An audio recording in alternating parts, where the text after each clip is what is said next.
Good morning, everyone. Kira Schaefer, Arizona Hypnotherapy Clinic. I hope you're doing well. We're having another apartment minute. I am excited to just talk to you a little bit about being an expert at something. So when I was a kid, my grandmother, she would always say, my grandma Catherine, she would always say, be an expert at something, darling. Be an expert at something.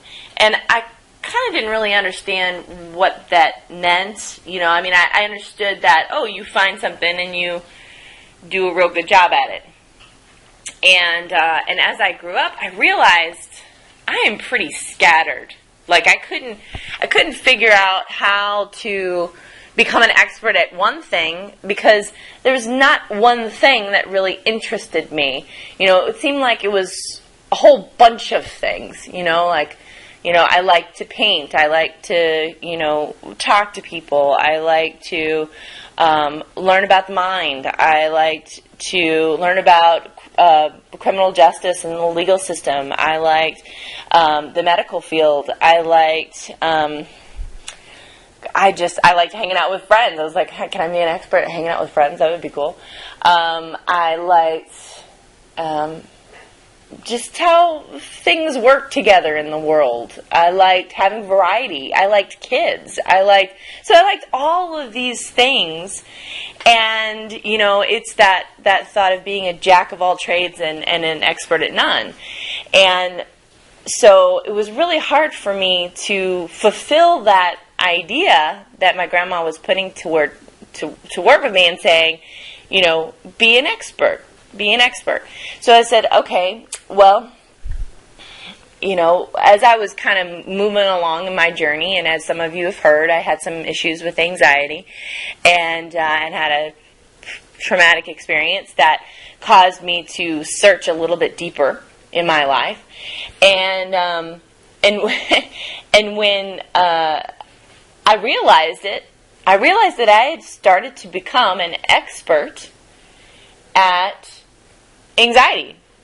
I started to become an expert at how to make anxiousness stop in myself.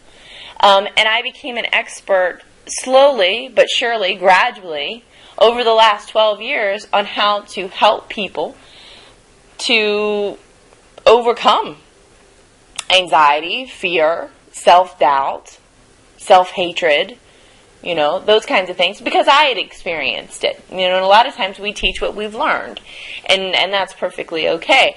But I still liked all those variety of other things, I still liked those other things.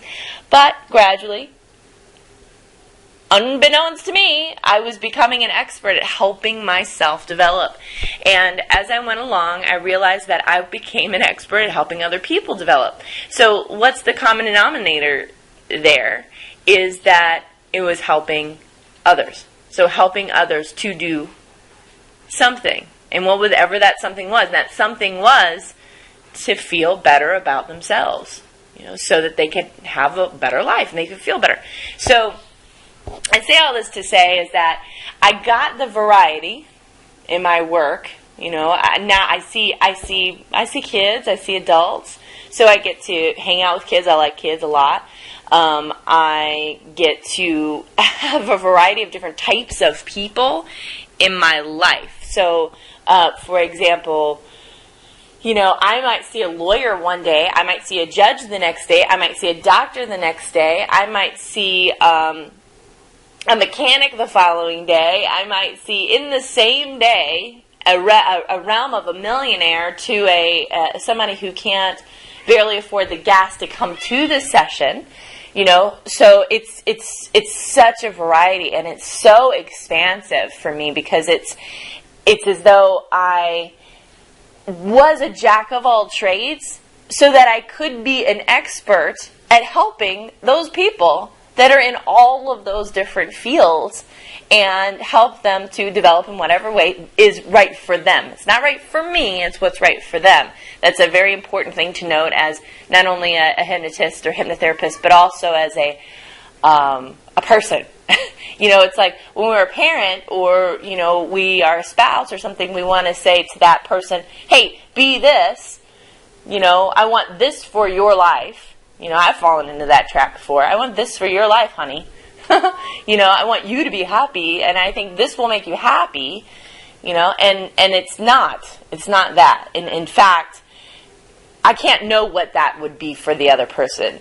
You can't know what that would be for another person. We can guess, but ultimately, it's up to them. So, since it's up to them, we have to honor that. And so, as a clinical hypnotherapist, I honor wherever that person is and say, I want what you want for your life. And we'll just try and figure it out, what that is. So, yes.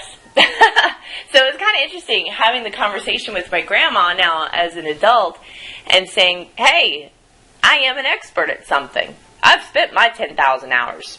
Easy on every aspect of hypnotherapy that I possibly can. Now, there are certain things that I am not particularly as good at as I potentially could be.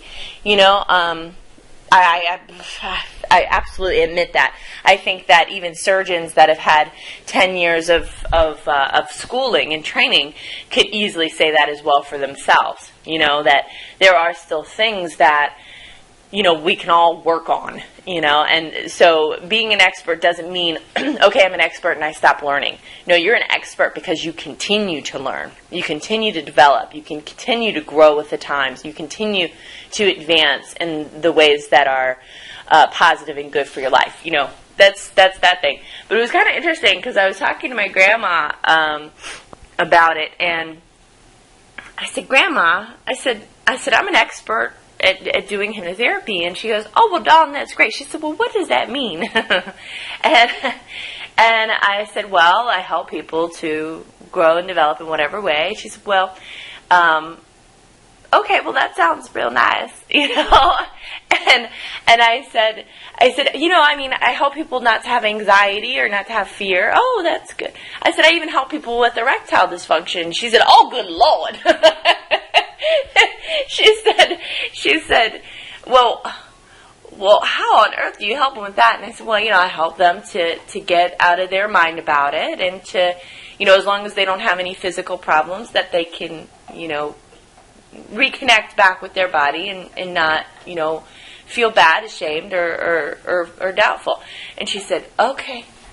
And the rest of that conversation I will have to edit from this MP3 because it was probably the funniest, but probably the most inappropriate conversation. Not in any. It was making fun of me, the hypnotherapist. Not in any way anyone that would have that kind of challenge to work on. But anyway, so it was kind of an interesting experience, but really realizing and connecting with the fact that I am an expert, and it feels good to be that way. And what I'll invite you to do is find that thing that you're an expert at, and it might be a combination of all the things that you create and build in your own expertise. A lot of times when we find out what we're an expert at, just as a hint, usually it's the thing that you have been working on the most in your life. It doesn't have to be profitable. It doesn't have to be anything like that. It can just simply be, oh my gosh, I am an expert housekeeper. I am an expert mother. I am an expert SEO person. I am an expert marketer. I am an expert business person. I am an expert, at tying knots. I am an expert sailor. It could be anything like that. So I would suggest you sit down, you connect up with what you're expert at, and start really formulating some fun things that you can do with it. And I will absolutely be talking to you next time. You have a wonderful day.